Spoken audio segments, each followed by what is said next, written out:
नमस्कार, मी सुमित. तुम्ही पाहताय एलएस मराठी. पाहुयात सकाळच्या महत्त्वाच्या बातम्या.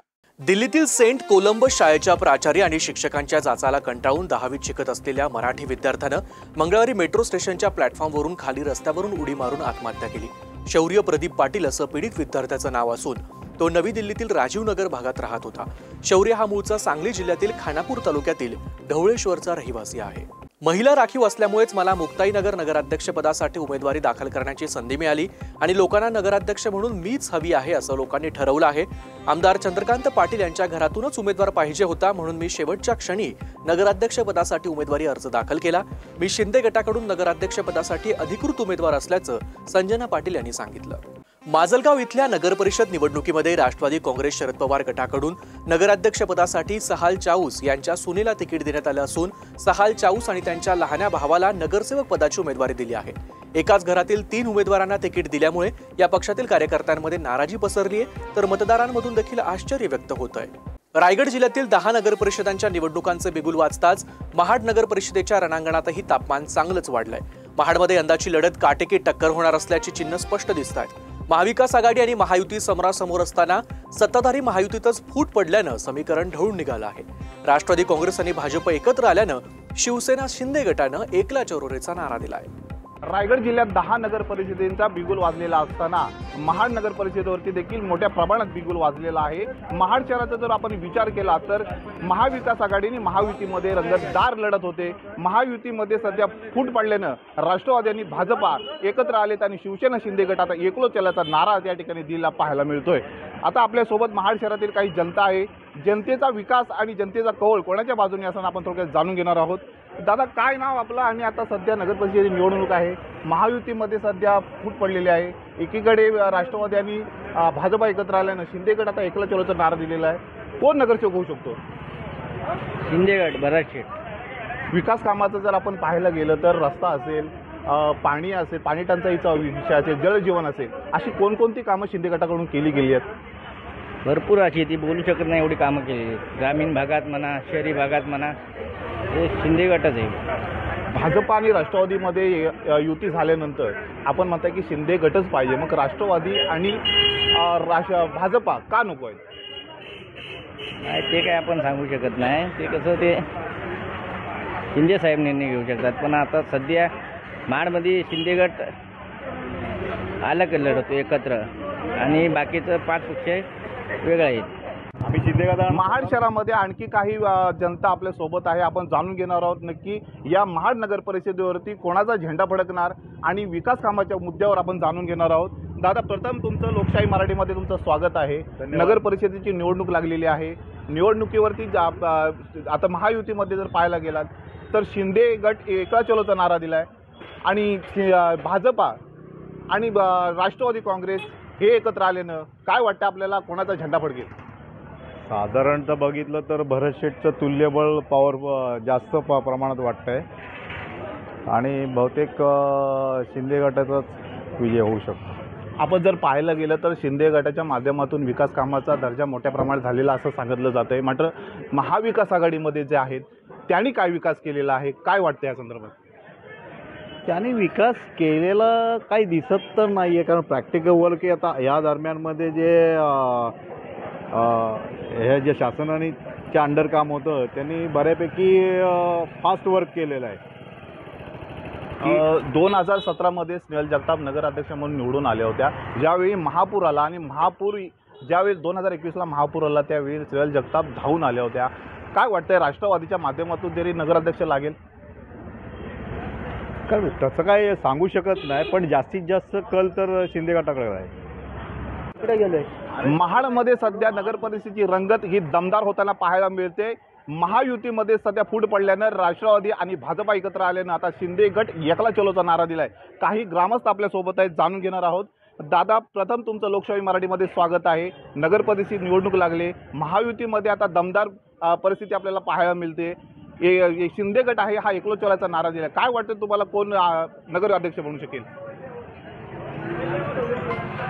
नगराध्यक्ष आता ही बॉडी इकडे लागेल, राष्ट्रवादी आणि भाजप.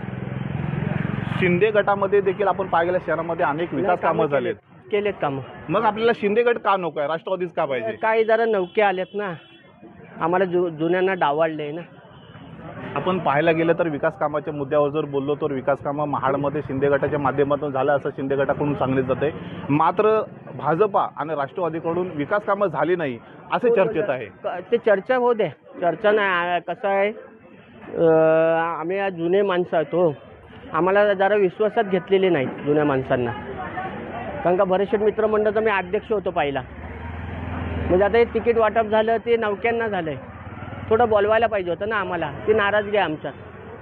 तर थोडं आणि आता यंदा राष्ट्रवादी आणि भाजप कल मार नंतरच्या नंतर. महाड शहरात आणखी जनता आपल्या सोबत आहे. आपण त्यांचा कौल जाणून घेणार आहोत. सध्या नगर परिषदेचा बिगुल वाजलेला आहे. महाड शहरामध्ये नगराध्यक्ष कोणाचा असणार आहे आपण थोडक्यात जाणून घेतोय. काका, काय नाव आपलं आणि आता सध्या महाड नगर परिषदेमध्ये सध्या बिगुल वाजलेला आहे. युतीमध्ये, महायुतीमध्ये सध्या आपण पाहताय फूट पडले.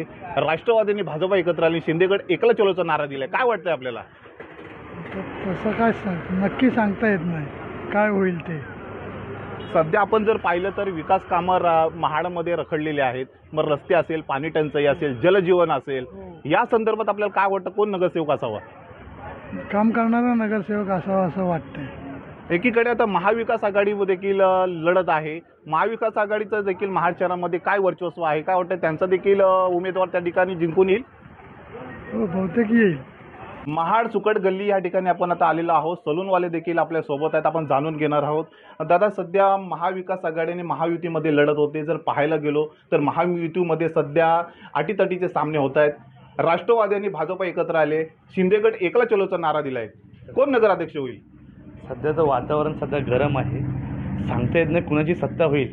पण ह्यावर्षी वातावरण एवढं चांगलं आहे, म्हणजे सगळ्या माणसं एकत्र आहेत, त्यामुळं सांगता येत नाही कुणाची सीट येईल.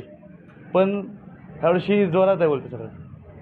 महाविकास आघाडी आणि महायुती अशी लढत होते. महाविकास आघाडीचे साधारण किती नगरसेवक येऊ शकतात तरी सांगता येत नाही, पण शेवटी लढत खूप चांगली आहे.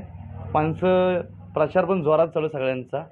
झेंडा कुणाचा फडकेल, राष्ट्रवादी, भाजपा की शिंदेगड? झेंडा या सगळ्यांचेच, सगळ्या झेंडे आपले ते येतात, त्यामुळे झेंडा कुणाचं येईल हे सांगते नाहीत. पण तुम्हाला 2 तारखेला नक्की समजेल झेंडा कुणाचा येतो आणि कुणाचा नाही येतो आणि कुणाचा फडकेल तो. महाड नगर परिषदेचा आपण कौल आहे तो जनतेचा आपण जाणून घेतलेला आहे. आपण जर पाहायला गेलं तर महाविकास आघाडी आणि महायुतीची लढत या महाड नगर परिषदेवरती होते. आपण महाड शहरामध्ये सर्व जनतेचा कौल जाणून घेतल्याच्या नंतर महायुतीमध्ये राष्ट्रवादी आणि भाजपा एकत्र असल्याने शिंदेगड एकला चलोचा नारा दिलाय. काही जनतेच्या मनातून कौल आलाय की राष्ट्रवादी आणि भाजपाचा नगर परिषद झेंडा पडकेल, तर काहींचं म्हणणं येत आहे की शिवसेना शिंदे गटाचा झेंडा पडकेल. नक्कीच 2 डिसेंबरला मतदान होणार आहे आणि 3 डिसेंबरला निकाल लागेल. झेंडा कुणाचा फडकतोय हे पाहणं तितकं जाता महत्त्वाचं असणार आहे. नितेश लोखंडे, लोकशिवाय मराठी, रायगड. नाशिक इथल्या इंदिरानगर बोगद्याच्या रुंदीकरणाचं काम सुरू होणार असल्यानं बुधवारपासून 9 महिन्यांसाठी हा बोगदा वाहतुकीसाठी बंद करण्यात आलाय. 23 दिवसांपूर्वीच राष्ट्रीय महामार्ग प्राधिकरणानं अधिसूचना काढली होती. ट्रॅफिक वॉर्डन आणि प्लास्टिक डिवायडर तसंच सूचना फलक जागोजागी असल्यानं दिवसभर वाहतुकीची कोंडी झाली नाही. मालेगावच्या डोंगराळी इथल्या चिमुकलीवर अत्याचार आणि हत्येच्या घटनेमुळे नाशिक जिल्ह्याच्या ग्रामीण भागातील नागरिकांमध्ये संतापाची लाट उसळली असून आरोपीला फाशीची शिक्षा देण्याच्या मागणीसाठी ठिकठिकाणी मोर्चे काढले जातात. मालेगाव शहरात विविध संघटना आणि मुस्लिम समाजातर्फे कॅन्डल मार्च काढण्यात आला. मनमाड, येवला, मालेगाव भागात थंडीचा कहर सुरूच असून आज निफाडचा पारा थेट 7.4 अंशांवरती आलाय. मनमाड आणि मालेगावच्या तापमानात मोठी घट झाली असून धोक्याची चादर पसरली आहे. त्यामुळे हुडहुडीत मोठ्या प्रमाणात वाढ झाली आहे. थंडीपासून बचाव करण्यासाठी शहरापासून ग्रामीण भागात शेकोट्यांचा आधार घेण्याची वेळ नागरिकांवर आली आहे. शेतकऱ्यांच्या मालाला हमीभाव मिळावा या दृष्टिकोनातून केंद्र सरकारच्या वतीनं किमान आधारभूत किमती योजनेअंतर्गत हमीभाव देण्यात येतो.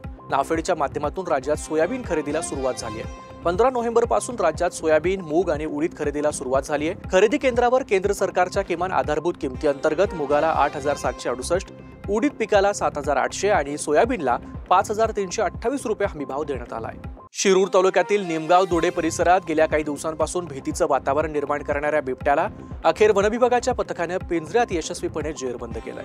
परिसरात या बिबट्याचा वारंवार वावर दिसत असल्याची माहिती ग्रामस्थांनी वनविभागाला दिल्यानंतर तातडीने पिंजरे लावण्यात आले. गेल्या काही दिवसांपासून सांगली जिल्ह्यामध्ये बिबट्यांचा वावर मोठ्या प्रमाणात वाढल्याचं दिसून येतंय. अशातच बिबट्या शहरी भागाकडे वळल्याचं मोठ्या प्रमाणात दिसून आलंय.